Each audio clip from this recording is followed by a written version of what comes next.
একদিনের মাথায় সিদ্ধান্ত বদল বাফুফের। গরম এড়াতে দ্বিতীয় দিন থেকে ফ্লাড লাইটে হবে নারী ফুটবল লিগের ম্যাচ। এমন সিদ্ধান্তের কথা জানিয়েছেন বাফুফের সভাপতি কাজী সালাউদ্দিন। এদিকে প্রথম ম্যাচে আতাউর রহমান কলেজকে 1-0 গোলে হারিয়ে লিগের শুভ সূচনা করেছে নবাগত দল বাংলাদেশ সেনাবাহিনী স্পোর্টিং ক্লাব। বিকাশে কম খরচে ক্যাশ আউটের লিমিট বেড়ে 50,000। প্রিয় এজেন্টও 2টা। সুলতান সদস্য বিএফএফ। তীব্র গরমের মধ্যে নারী ফুটবল লিগ সকাল ও বিকেলে ম্যাচ হওয়ায় ভোগান্তি পোহাতে হবে খেলোয়াড়দের।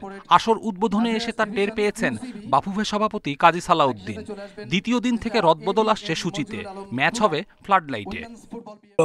প্রোগ্রামে দেখলাম যে ওয়েদার, এই ওয়েদারে ফুটবল খেলা ইজ নট হিউম্যানলি পসিবল।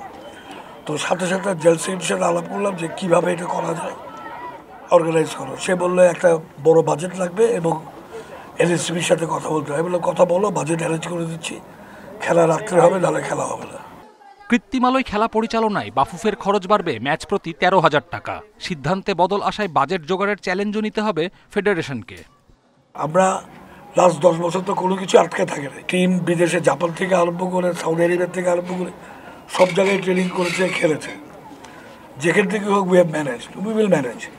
লিগের প্রথম ম্যাচে আকর্ষণ বাড়িয়েছে ডাগআউটে দুই ভাইয়ের লড়াই। গোলাম রায়হানের দল আতাউর রহমান কলেজকে 1-0 গোলে হারিয়ে মুন্সিয়ানা দেখিয়েছে গোলাম রাব্বানী ছোটনের দল বাংলাদেশ সেনাবাহিনী। আমরা হলো পেশাদার কোচ, ঘরে তো ভাই, কিন্তু এখানে ও আর মেধা দিয়ে কাজ করছে, আমি আমার মেধা দিয়ে কাজ করছি। তার টিমও আপনার ভালো খেলছে, এখানে ছোট করার কিছু নাই। অবশ্যই চ্যালেঞ্জ ছিল, কারণ হলো সে মেয়েদের নিয়ে 2009 সাল থেকে কাজ করতেছে। অবশ্যই তার মেধা বা দেওয়া হয়তো, কিন্তু আমি আশাবাদী ছিলাম যে আমরা জিতবো। কিন্তু আমাদের দুর্ভাগ্য বা মেয়েরা হয়তো গরমে স্বাভাবিক খেলা খেলতে পারে না।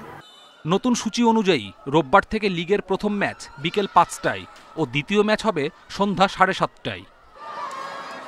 কপিল পাল, ইন্ডিপেন্ডেন্ট নিউজ।